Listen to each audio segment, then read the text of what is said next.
dimineața, doamnelor și domnilor, sper ca de data aceasta semnalul să ajungă bine, să ne auziți, pentru că noi suntem bine și aparatele noastre funcționează în regulă.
Dimineața, doamnelor și domnilor, lăudat să fie Iisus Hristos.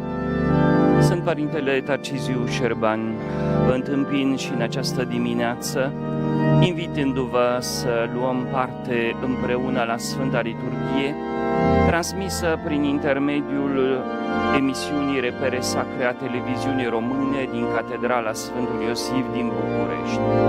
Astăzi, în Biserica Romano-Catolică, se celebrează Duminica 22-a de peste an, iar fragmentul evanghelic de astăzi ne oferă o serie de învățături și de recomandări menite să regleze comportamentul membrilor comunității de ucenici, ceea ce am putea numi reguli de bune practici, de bune maniere, se înrădăcinează de fapt în învățătura de bază a lui Isus. Este vorba de porunca iubirii față de aproapele, o poruncă a iubirii și a respectului pe care Iisus Hristos a predicat-o adesea.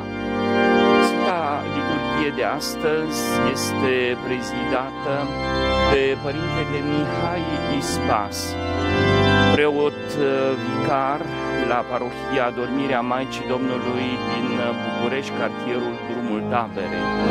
El este însoțit de un grup vocal Ave Maria, condus de doamna Carina Lovi, de lectori ai parohiei, iar cântările sunt însoțite, intonate de domnul Eduard Antal.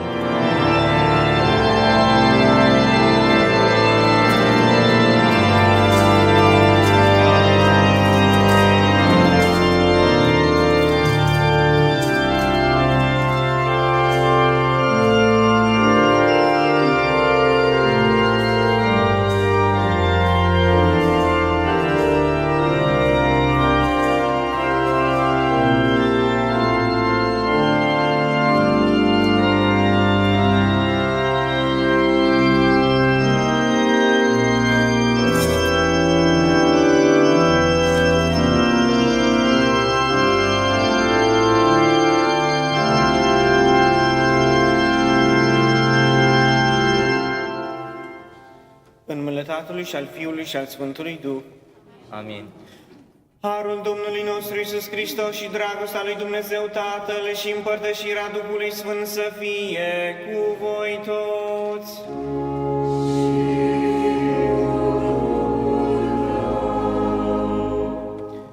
Fraților, să ne recunoaștem păcatele pentru a celebra cum se cuvine Sfintele Taine. Mărturisesc lui Dumnezeu, Atotputernicul, și vouă, fraților, că am păcătuit prea mult, cuvântul, fapta și misiunea, din vina mea, din prea mare vina mea. De aceea rog pe Sfânta Maria, pururea Fecioară, pe toți îngerii și sfinții și pe voi, fraților, să vă rugați pentru mine la Domnul Dumnezeu nostru. Să aibă milă de noi Atotputernicul Dumnezeu și iertându-ne păcatele să ne ducă la viața cea veșnică. Amin.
Gloria in excelsis Deo.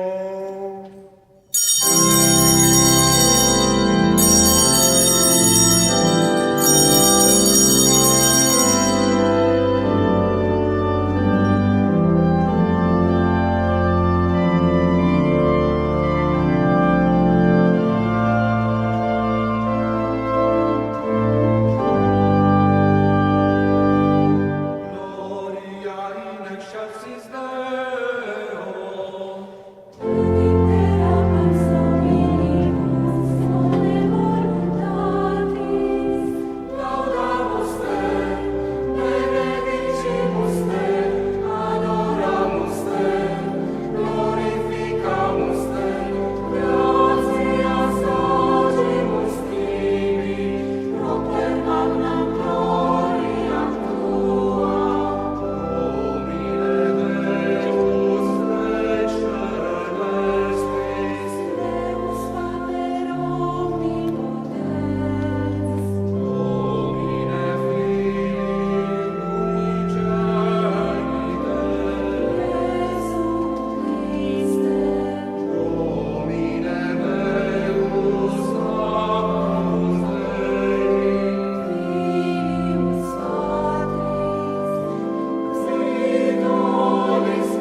Dumnezeul al puterilor, de la care vine tot darul desăvârșit, sădește în inimile noastre iubirea față de numele Tău, unește-ne tot mai strâns cu Tine spre a hrăni în noi ceea ce este bun și veghează cu grijă ca să păstrezi ce ai sădit în noi.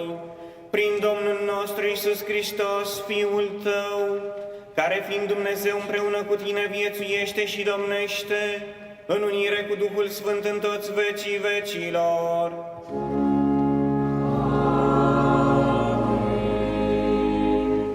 Urmează în continuare liturgia cuvântului. Vom asculta 3 texte din cartea lui Ben Sirach, din Epistola către Evrei și din Evanghelia Sfântului Luca. Smerește-te și vei afla har înaintea Domnului.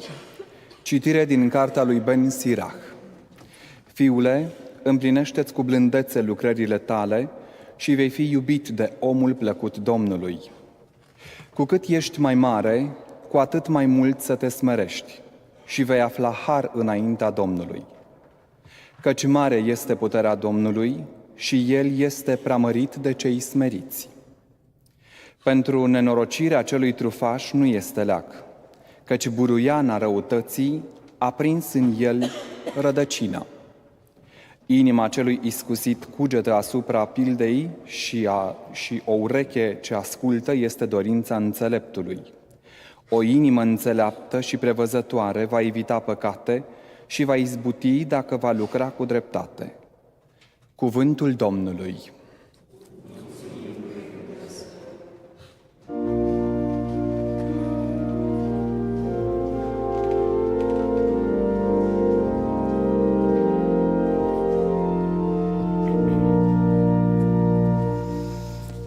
În bunătatea Ta, Doamne, ai pregătit țara pentru cel sărac.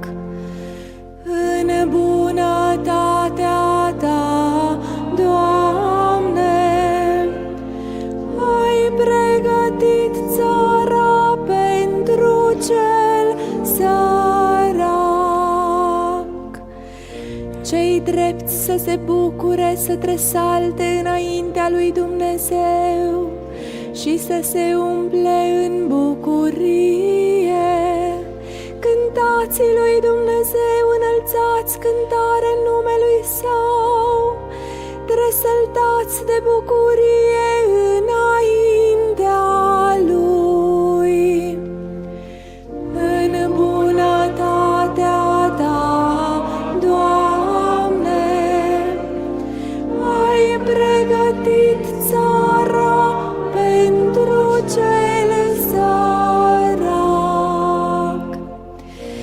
Dumnezeu, Tatăl orfanilor și apărătorul văduvelor, locuiește în lăcașul Său cel sfânt.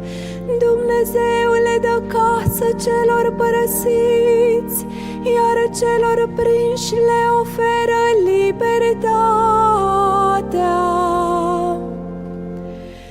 În bunătatea Ta, Doamne, ai pregătit țara pentru cel sărac. Ai revărsat, Dumnezeule, ploaie îmbelșugată, înviorând astfel moștenirea Ta istovită. Făpturile Tale, Dumnezeule, s-au sălășluit în țara pe care în bunătatea Ta ai pregătit-o săracilor.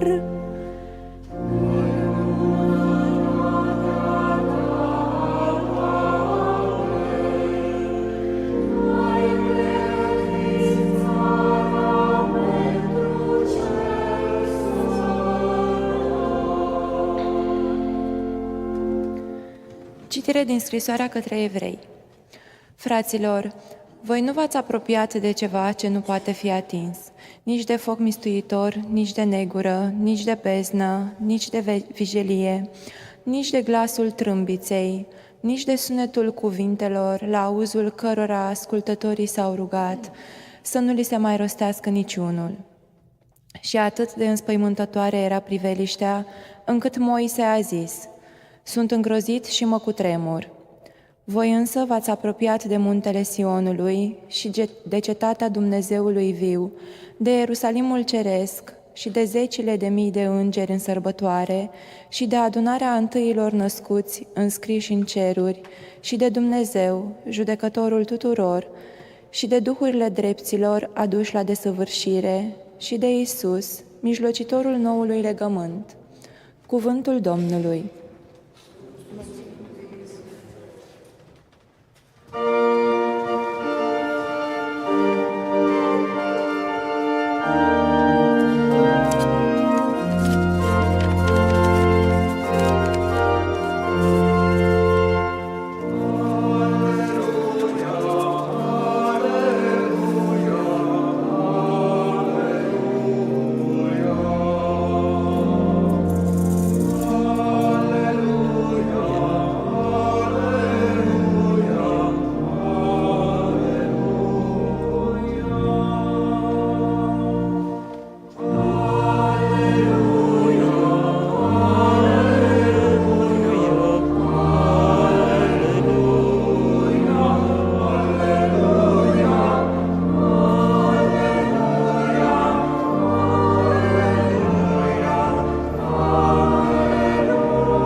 Luați asupra voastră jugul meu, spune Domnul, și învățați de la mine că sunt blând și smerit cu inima.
Domnul să fie cu voi.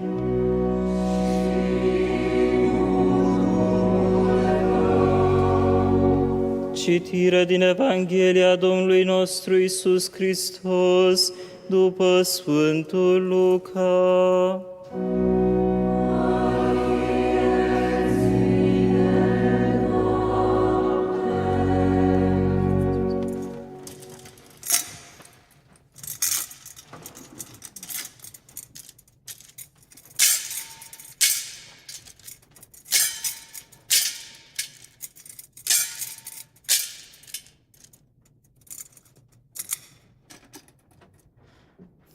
Într-o sâmbătă, Iisus a intrat în casa unuia dintre mai marii farizeilor ca să mănânce, iar ei stăteau și îl pândeau.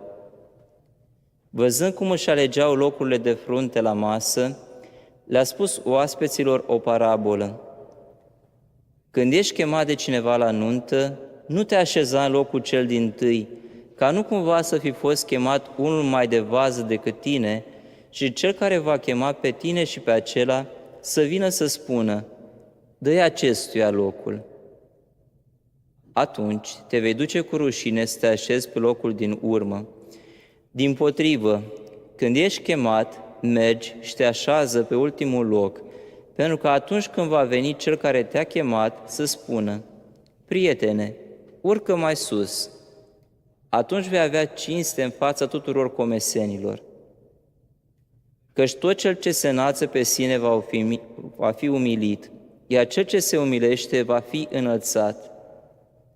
I-a zis și celui care îl chemase: când ai un prânz sau o cină, nu-i pofti pe prietenii tăi, nici pe frații tăi, nici pe rudele tale, nici pe vecinii bogați, ca nu cumva și ei să te poftească la rândul lor și să-ți fie ca răsplată.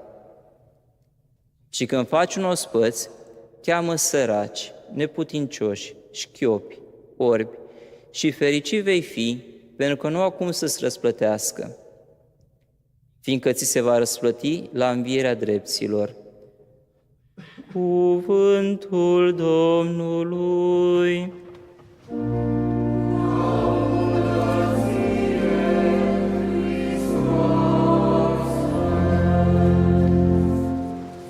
Ascultăm predica Părintelui Nu Mihai ocupa Ispas. primul loc. Iubiți credincioși, acestea sunt cuvintele pe care Iisus Hristos le-a spus mai întâi ucenicilor săi și astăzi ni le spune și nouă. Astfel, pe fondul Evangheliei de astăzi, am putea să medităm la acest cuvânt. Cum stăm noi la capitolul umilință?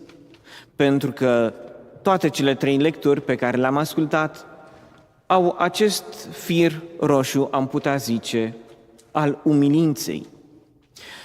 Și totuși, am putea să ne întrebăm, iubirea lui Dumnezeu este oare ea umilă? Pentru că de multe ori iubirea pentru noi oamenii, în mod obișnuit, constatăm că nu este altceva decât un alt mod de a purta un război, în care cineva acceptă să fie dominat și celălalt să-l controleze. Și, repet, într-o relație de iubire pur umană. Și totuși, ce înseamnă umilința? Căci ea, în mod sigur, nu seamănă ca fiind o lașitate. De multe ori, când ni se încredințează ceva, avem această tentație de a spune: nu sunt eu vrednic, nu sunt eu capabil de așa ceva, să lăsăm pe altcineva să se manifeste. Oare asta să fie o umilință? Nu. Este, de fapt, o mândrie inversată, pentru că ne privim în continuare pe noi înșine, nu avem curajul să ne asumăm niște responsabilități și de aceea ne place să luăm această idee de a fi umili și smeriți. Numai că nu aceasta este umilința. Umilința adevărată este acel har, pentru că este și un har pe care Dumnezeu ni-l dă, de a ne privi pe noi înșine în lumina lui Dumnezeu, de a vedea calitățile și defectele, de a ne privi pe noi înșine așa cum suntem cu adevărat. De exemplu, în Sfânta Scriptură, Petru, când este invitat de către Iisus să meargă pe apă, ce face? Se dă jos din corabie și începe să meargă pe apă. Și în momentul în care vede vântul, vede furtuna, se uită la el, începe să se scufunde, pentru că a început să se uite la el, la capacitățile sale, a început să se mândrească, de aceea a început să se scufunde. Și ce face Petru? Strigă către Iisus: Doamne, ajută-mă! Și Iisus îi întinde o mână și îl face să se ridice. De aceea și noi, în viețile noastre, poate că de multe ori avem această tentație de a ne uita la puterile noastre, de a ne asuma numai acele proiecte pe care le considerăm că le-am putea face, dar totuși riscăm să ne privim în continuare pe noi înșine. Și la fel se poate întâmpla și cu viața spirituală. Poate că Dumnezeu așteaptă de la noi lucruri nu neapărat mărețe, cum ar fi să evangelizăm lumea, ci poate un lucru banal, dar pentru Dumnezeu să fie un lucru măreț, cum ar fi să arătăm celor din jurul nostru, celor apropiați nouă, acea bunătate pe care Dumnezeu nu arată și nouă, acea milostivire pe care și Dumnezeu nu arată și nouă. Pentru că în momentul în care ne privim pe noi înșine, nu facem altceva decât să ne considerăm fie superiori, fie inferiori celorlalți. Dar cele două fațete nu sunt decât o singură realitate, și anume mândria, orgoliul, că eu am dreptate. Și chiar și așa, ziceam că umilința nu este nici contrară lucrurilor mari, este faptul de a vedea ceea ce suntem noi cu adevărat. De exemplu, Sfânta Fecioară Maria, pe care am putea denumi-o ca fiind regina umilinței, pentru că în litania lauretană îi atribuim tot felul de apelative, regina apostolilor, regina martirilor. Și iată că în această duminică, pe fondul Evangheliei, am putea să o chemăm ca fiind și regina umilinței. De ce? Pentru că ea recunoaște în imnul Magnificat, în acel imn de laudă adresat lui Dumnezeu, că Domnul a făcut pentru ea lucruri mari, mărețe. A acceptat adevărul. Și totuși, un verset mai încolo spune: de aceea mă vor numi toate neamurile fericită. Am putea să zicem, Sfânta Fecioară Maria nu prea a dat dovadă de umilință. Și totuși, ba da, pentru că s-a privit nu pe ea însăși, ci s-a privit pe ea cu ochii lui Dumnezeu. Și aceasta este marea dificultate pe care și noi o constatăm în viețile noastre, de a accepta adevărul cu privire la Dumnezeu, cu privire la noi înșine și cu privire la ceilalți. Cu privire la Dumnezeu ne este greu să acceptăm să fim umili, pentru că de multe ori ne rugăm ca Dumnezeu să ne asculte rugăciunile, ideile noastre, proiectele noastre. Și de câte ori îi mai spunem Domnului: Doamne, facă-se voia Ta. Cu privire la relațiile cu ceilalți, cât de dificil este să ne arătăm ca fiind umili, cât de dificil este să-i recunoaștem ceilalți ca o valoare, ca un respect, că ideile lor pot fi mai bune chiar decât ale noastre.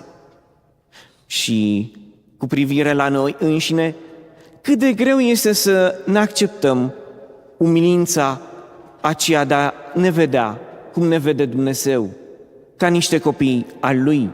De multe ori când păcătuim, avem orgoliul acesta și, repet, orgoliul de a spune că Dumnezeu nu ne mai poate ierta păcatele. Suntem prea păcătoși, dar nu facem altceva decât încă o dată să punem un obstacol în calea milostivirii lui Dumnezeu. Pentru că planul lui Dumnezeu cu noi este de a ne elibera de tot ceea ce ne înspăimântă. De aceea, pentru Dumnezeu, acesta este umilința, de a ne privi așa cum ne privește El, ca pe copiii Săi, ca pe această frumusețe și încununare a creației Sale.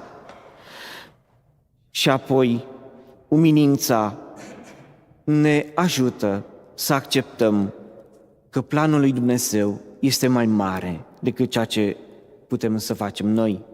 Așadar, pe fundul Evangheliei de astăzi, să-i cerem Domnului această înțelepciune, de a-i privi pe ceilalți așa cum El îi privește, de a ne privi pe noi așa cum El ne privește și de a-L privi pe Dumnezeu așa cum El se privește, cu acea umilință de a ne așeza la locul nostru. Amin.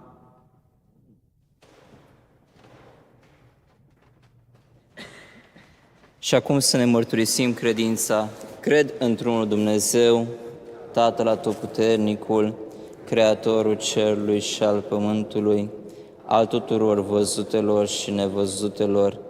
Cred într-un Domn, Iisus Hristos, Fiul lui Dumnezeu, unul născut, care din Tatăl s-a născut, mai înainte de toți vecii, Dumnezeu din Dumnezeu, lumină din lumină, Dumnezeu adevărat din Dumnezeu adevărat, născut iar nu creat, de o ființă cu Tatăl, prin care toate s-au făcut, care pentru noi oamenii și pentru a noastră mântuire s-a coborât din ceruri, s-a întrupat de la Duhul Sfânt din Maria Fecioară și s-a făcut om. S-a răstignit pentru noi sub Ponțiu Pilat, a pătimit și s-a îngropat, a înviat a treia zi după Scripturi și s-a suit la cer, șade de-a dreapta Tatălui și iarăși va veni cu mărire, să judece pe cei vii și pe cei morți, a cărui împărăție nu va avea sfârșit. Cred în Duhul Sfânt, Domnul și de viață dătătorul, care de la Tatăl și de la Fiul purcede, care împreună cu Tatăl și cu Fiul este adorat și preamărit și a grăit prin proroci. Cred într-una sfântă, catolică și apostolică biserică, mărturisesc un botez spre iertarea păcatelor, aștept învierea morților și viața veacului ce va veni. Amin. Fraților preiubiți, să ne rugăm Domnului nostru Iisus Hristos, care, jertfindu-se Tatălui pentru răscumpărarea noastră, ni se dăruiește ca hrană de viață veșnică. Doamne Iisuse Hristoase, pâinea vieții, deschide bisericii Tale drumul spre toți locuitorii acestui pământ, ca să le ofere hrana bogată a Cuvântului Dumnezeesc și a Sfintei Euharistii. Luminează-ne să prețuim darul neasemuit al trupului și sângelui Tău, mai presus de orice lucru. Vindecă-ne rănile sufletești și trupești prin Sfânta Împărtășanie. Dăruiește-ne nouă, tuturor celor care Te primim în Euharistie, conștiința limpede că suntem datori să ne jertfim și noi lui Dumnezeu și să le slujim cu generozitate fraților noștri, asemenea Ție. Inspiră-le celor aflați în agonie dorința de a primi cu evlavie sfintele taine. Primește pe răposații noștri la ospățul Tău veșnic. Doamne Iisuse Hristoase, care ești purur în mijlocul credincioșilor adunați în numele Tău, ascultă și împlinește rugăciunile noastre, Tu care viețuiești și domnești în vecii vecilor. Amin. Cu această rugăciune s-a încheiat prima parte a Sfintei Liturghii de astăzi. După ce am ascultat textele biblice propuse spre meditare și predica Părintelui Mihai Ispas, reținem că ideea principală a Evangheliei de astăzi este umilința pe care trebuie să o cultivăm, dar o umilință sănătoasă, o umilință care să ne găsească adevăratul loc atât în societate cât și în relația noastră cu Dumnezeu. Și acest lucru ar presupune să evităm acea falsă umilință care spune mereu nu sunt eu vrednic, poate ar trebui altcineva să fie promovat. Spunea Părintele Mihai că adevărata umilință este întâi de toate un har, de a ne privi în lumina lui Dumnezeu și a ne descoperi pe noi înșine cu bunele și relele care se află în noi. Și ne oferea acel exemplu al Sfântului Petru, care a făcut experiența mării învolburate și văzându-L pe Iisus cum pășește pe mare, a încercat la rândul lui să meargă. I-a cerut lui Iisus să-L cheme și când a văzut că poate păși pe marea învolburată, în inima lui a crescut această mândrie și acest orgoliu și tocmai exact în acel moment a început să se scufunde și a fost nevoit să strige către Domnul: Doamne, salvează-mă! Cu alte cuvinte, umilința înseamnă a vedea cum suntem noi cu adevărat și în acest sens ne oferea al doilea exemplu în persoana Sfintei Fecioare Maria, care la rândul ei trăiește această experiență a confruntării cu frumusețea, imensitatea, bunătatea, iubirea lui Dumnezeu și simte că ea a fost înălțată pentru că la rândul ei a fost capabilă de iubire, de generozitate, de dăruire. Cu alte cuvinte, e greu să acceptăm puterile noastre omenești, această umilință, această smerenie în raport cu ceilalți. Dar atunci când ne raportăm la ceea ce Dumnezeu ne cheamă să fim sau să facem, atunci ne vom găsi adevăratul nostru loc. Și trebuie să ne descoperim acest loc în viața noastră de fiecare zi.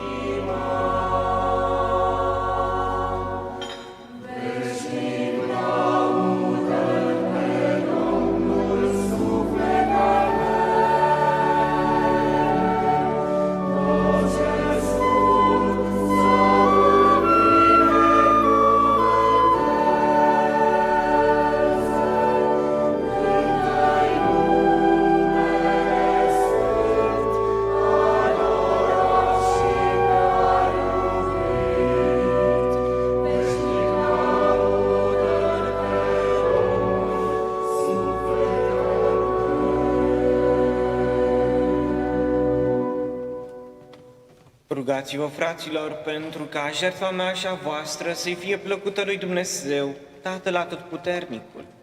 Să primească Domnul jertfa dumneavoastră tale, spre lauda și mărirea lui Dumnezeu, spre folosul nostru și al întregii Sfinte sale biserici. Te rugăm, Doamne, ca jertfa sfântă pe care ți-o aducem să ne dăruiască pururi binecuvântarea Ta aducătoare de mântuire, pentru ca ceea ce săvârșești acum sub semnele sacramentale, prin puterea Ta să ajungă la desăvârșire, prin Hristos Domnul nostru.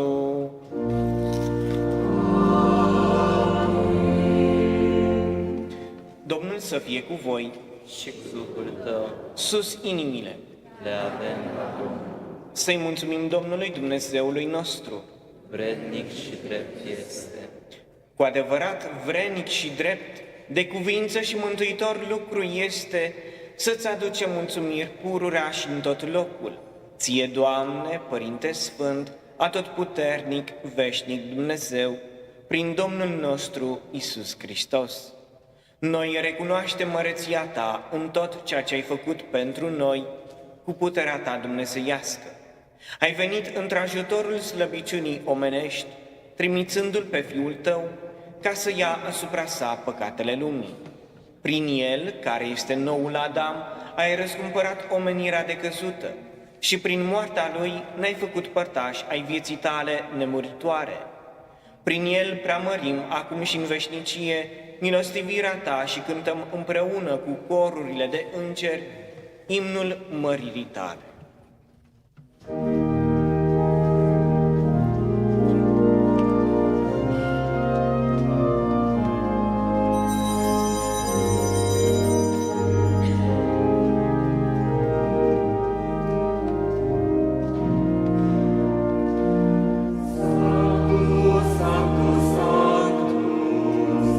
Dominus Deus Sabaoth,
cu adevărat, Doamne, și pe bună dreptate te laudă toată făptura, căci prin Fiul Tău, Domnul nostru, Iisus Hristos, și prin lucrarea Duhului Sfânt, însuflețești și sfințești întregul univers și fără încetare adun poporul Tău, pentru ca, de la răsăritul soarelui până la apus, să-i se aducă numelui Tău jertfă curată.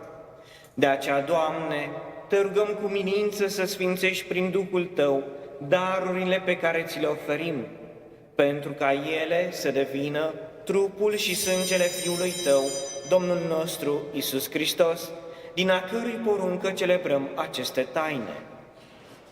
Căci El, în noaptea în care era vândut, a luat pâinea și, mulțumindu-ți, a binecuvântat-o, a frânt-o și a dat-o ucenicilor Săi, zicând: luați și mâncați din aceasta toți, acesta este trupul meu, care se jertfește pentru voi.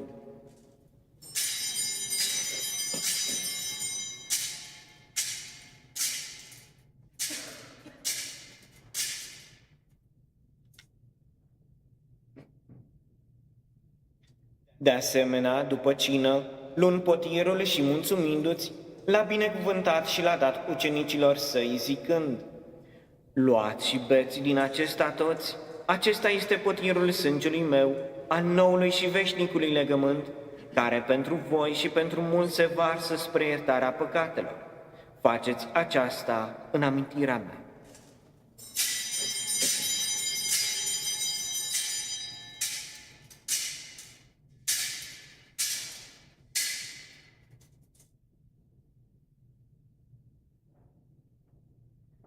Misterul credinței. Moartea Ta o vestim, Doamne, și învierea Ta o mărturisim până când vei veni. Celebrând așadar, Doamne, pătimirea aducătoare de mântuirea Fiului Tău, precum și minunata Lui înviere din morți și înălțare la cer, și așteptând a doua Lui venire, îți oferim cu mulțumire această jertfă vie și sfântă.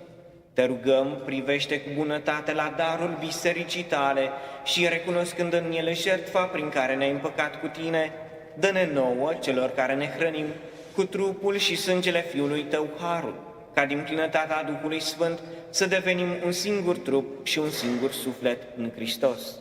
Duhul Sfânt să facă din noi un prinos veșnic, ca să dobândim bonștenirea cerească, împreună cu aleșii Tăi, mai întâi cu preafericita Fecioară Născătoare Dumnezeu, Maria, cu Sfântul Iosif, soțul ei, și cu toți sfinții prin a căror mijlocire sperăm să fim întotdeauna ajutați de Tine.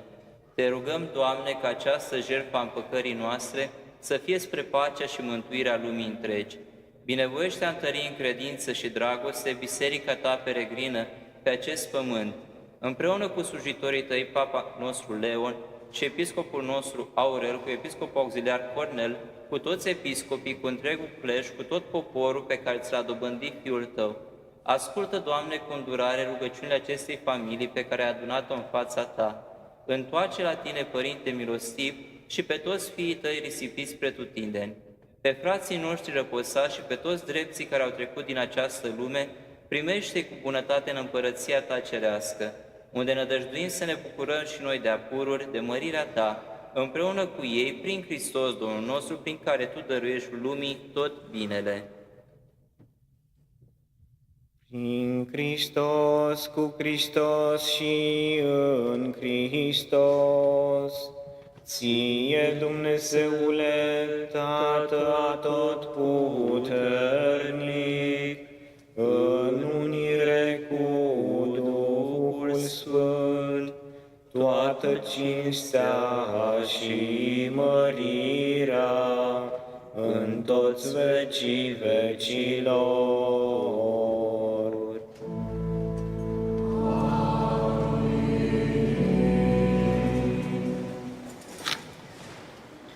Îndemnați de porunca Mântuitorului și povățiți de învățătura sa dumnezeiască, îndrăznim a spune: Tatăl nostru, care ești în ceruri, sfințească-se numele Tău, vie împărăția Ta, facă-se voia Ta, precum în cer, așa și pe pământ.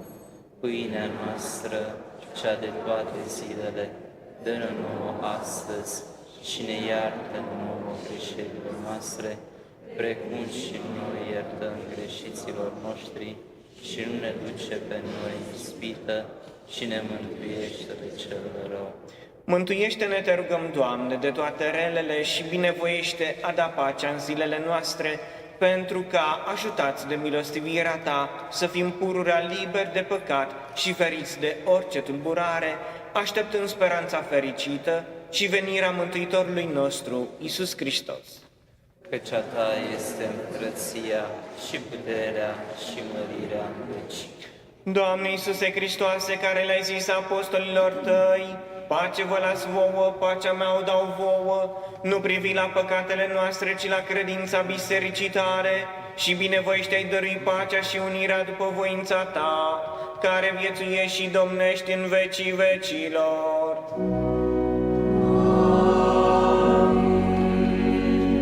Pacea Domnului să fie pururea cu voi.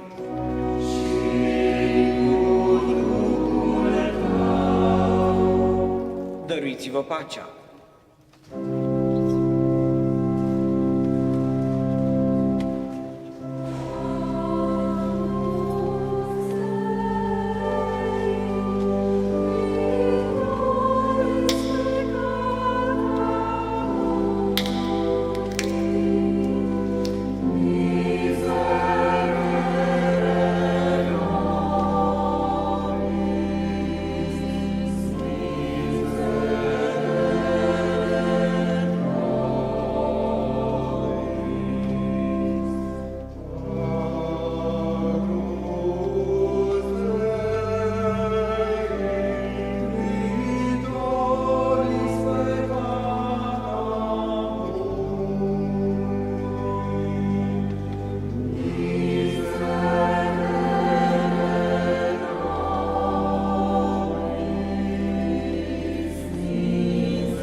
Iată mielul lui Dumnezeu, iată-L pe acela care ia asupra sa păcatele lumii, fericiți cei chemați la ospățul mielului. Doamne, nu sunt vrednic să intri să fac pământul meu, dar spune numai cuvânt și să va În taina Sfântului Altar îl contemplăm pe Cel care ne-a învățat calea vieții smerite și de aceea îl rugăm spunându-i: Iisuse, te crede de față în preasfântul sacrament al altarului. Te iubesc din toată inima și doresc să vii în sărmanul meu suflet, umilit și plin de căință. Știu că sunt nevrednic de un asemenea favor, dar mă încred în bunătatea Ta. Dragostea Ta față de suflete te va aduce și în inima mea, pentru ca să rămâi în mine și eu în Tine. Maică Preasfântă, dă-mi inima Ta neprihănită pentru a-L găzdui pe oaspetele meu divin. Te îmbrățișez, iubitul meu mântuitor, și mă dăruiesc cu totul Ție. Dă-mi numai dragostea Ta și fă-mă statornic, pentru ca niciodată să nu Te părăsesc, ci să împlinesc întotdeauna voința Ta.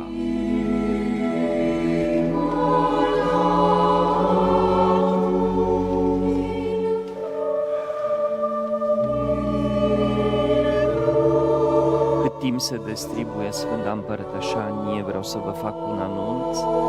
Astăzi, 31 august, se împlinesc 12 ani de la beatificarea Monseniorului Vladimir Ghica. Așadar, astăzi, în al preasfințitul Aurel Percă va prezida o sfântă liturghie de mulțumire pentru acest mare dar pe care Dumnezeu l-a făcut bisericii noastre locale. Și vă îndemn să vă rugați pentru canonizarea lui, poate chiar îndrăzniți să-i cereți un har deosebit, pentru că Monseniorul Vladimir Ghica, fericitul Vladimir Ghica, a fost mereu atent față de nevoile noastre ale tuturor.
Să ne rugăm. Îndestulați cu pâinea ospățului ceresc, te rugăm, Doamne, ca această hrană să întărească în inimile noastre iubirea, astfel încât să fim mereu gata să te slujim în frații noștri. Prin Hristos, Domnul nostru. Domnul să fie cu voi. Și cu Duhul Tău. Să vă binecuvânteze Atotputernicul Dumnezeu, Tatăl și Fiul și Duhul Sfânt. Amin. Liturghia s-a sfârșit, mergeți în pace. Mulțumim lui Dumnezeu. Binecuvântarea, gata.